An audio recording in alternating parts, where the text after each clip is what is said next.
second week of session, concluding the first bill in the first committee hearing on Wednesday morning. I did. It takes a while for stuff to get started up here because you have to file the bills, and they have to lay over, and then have a second reading, and then refer to committees, and notices have to be put out. All that takes a while. So Wednesday morning, the hearing started, 8 o'clock Wednesday morning. My bill was first up on the first committee to meet, so I felt very privileged. It's dealing with an issue. I tried to get a special session called on for nursing homes and in-home health care. Nursing homes and in-home health care are hurting in our area. And in my hometown, a notice was given to the nursing home to close due to insufficient funding assets. And I think that went to court and got a stay on it. But there's a number of them in the state that are hurting, and I'd like to do something about that and see if we can't not increase their rates, but at least restore their provider rates and protect our most vulnerable citizens. Several different aspects of this bill, and among them is what's known as circuit breaker. This would make, I think, if I recall what you said correctly in committee, right, no changes in terms of additional budget spending on this. No, it will not affect the budget in any way. It will not increase the budget. Was able to find some funds that had a balance. Every year they go in with a balance, and at the end of the year the balance is that much or more. So I hope I'm able to sweep some funds from that and come up with $6 or $8 million,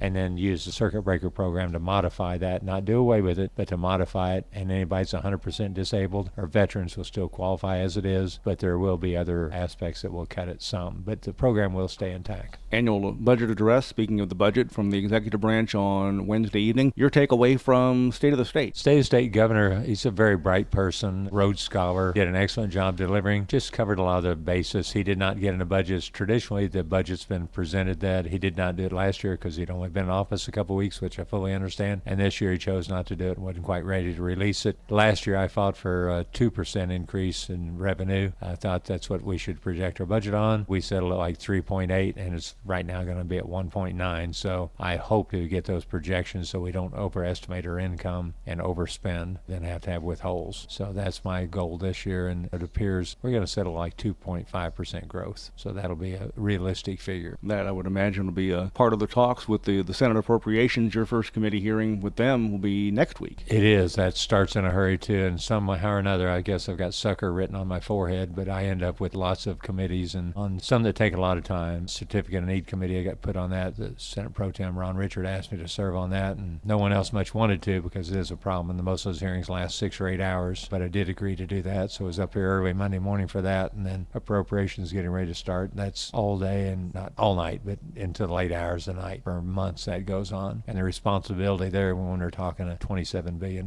budget, in excess of $27 billion every year. So many different aspects of government that get that money. Social service program actually get the majority of it, more than our education. So it's a tough road, and trying to do that with the limited income is tough. That's not all bad. Government needs to operate slim and mean, and that's what we need to do, is just make sure that every dollar spent's a dollar well spent.